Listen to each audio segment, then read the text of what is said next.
தத்தளிப்பின் பாத்திரம் உக்கிரத்தினுடைய பாத்திரம் என்கிறதான வார்த்தை சொல்லப்பட்டிருக்கு ஏசாயா 51:22. ஏசாயா 51:22.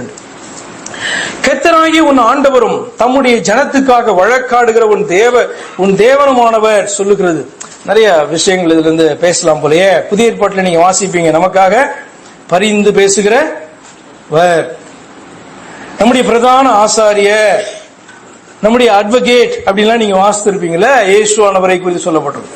நீங்க புதிய ஏற்பாடை வாசிட்டு இருக்கும்போது இந்த அட்வொகேட் நமக்காக வேற ஒருத்தட்ட பரிந்து பேசுறார் அப்படின்னு நீங்க நினைப்பீங்க. ஆனா வேதம் சொல்லுகிறது அப்படி அல்ல. என்ன அப்படின்னா, கர்த்தராகிய உன் ஆண்டவரும் தம்முடைய ஜனத்துக்காக வழக்காட போகிற உன் தேவனுமானவர் சொல்லுகிறதாவது, நமக்காக வழக்காடுறது வேற யாருமே கிடையாது. நமக்காக தன்னையை ஒப்பு கொடுத்தது வேறு யாரும் கிடையாது. அது நம்மை உண்டாக்கின தெய்வம், நம்மை நியாயம் தீர்க்கக்கூடியதான அந்த தெய்வம், நம்மை நரகத்திலே அழிக்க வல்லமை உள்ளதான அந்த தெய்வம், நியாய பிரமாணத்தை கட்டளையிட்டதான அந்த தெய்வம் தான் என்ன பண்ணாரு, நமக்காக வழக்காடுவார். எப்படி தெரியுமா? அவர் நமக்காக தன்னையே ஒப்பு கொடுத்தபடினால விசுவாசிக்கிறவர்களுக்காக வழக்காடுகிறவர். அவர்கள் அழிக்கப்படக்கூடாது. என்ன, எப்படி அழிக்கப்படுவாங்க? கொஞ்சம் சிந்திச்சு பாருங்க.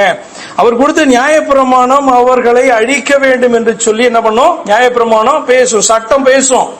ஆனால் ஆண்டவர் பாத்தீங்கன்னா அந்த நியாயப்பிரமாணத்தை தான் நிறைவேற்றினபடினாலே அவர் விசுவாசிக்கிற ஜனங்களை தப்ப விடும்படியாக வழக்காடுகிற காரியத்தை தான் அங்க சொல்லுகிறது. அது யாரும் கிடையாது, உன் ஆண்டவரும் உன்னுடைய கர்த்தருமாகிய அவர் தம்முடைய ஜனத்துக்காக, அதாவது விசுவாசிக்கிறவர்களுக்காக வழக்காடுகிற உன் தேவனானவர் சொல்லுகிறதாவது, இதோ தத்தளிப்பின் பாத்திரத்தை உன் கையிலிருந்து நீக்கி போடுகிறேன், இனி உன் உக்கிரத்தினுடைய பாத்திரத்தின் வண்டல்களை நீ குடிப்பதில்லை.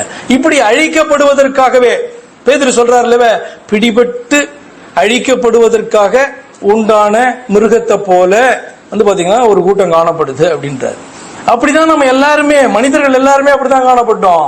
ஆனால் புத்தி அடைந்து புத்தி தெளிந்து நம்மை உண்டாக்கின தெய்வத்தை நாம் ஏற்றுக்கொள்வோம் என்று சொன்னால் அவர் சொல்லுகிறார், உனக்காக வழக்காடுகிறவர் சொல்லுகிறார், தத்தளிப்பின் பாத்திரத்தை உன் கையிலிருந்து நீக்கி போடுகிறேன், நீ இனி என் உக்கிரத்தின் பாத்திரத்தின் வண்டல்களை நீ குடிப்பதில்லை. அதாவது நியாய தீர்ப்பின் போது நீ அழிக்கப்படாதபடிக்கு நீ தப்ப வேண்டுமானால் நீ இன்றைக்கு ரட்சிப்பின் பாத்திரத்தை எடுத்து என்ன பண்ணணும்?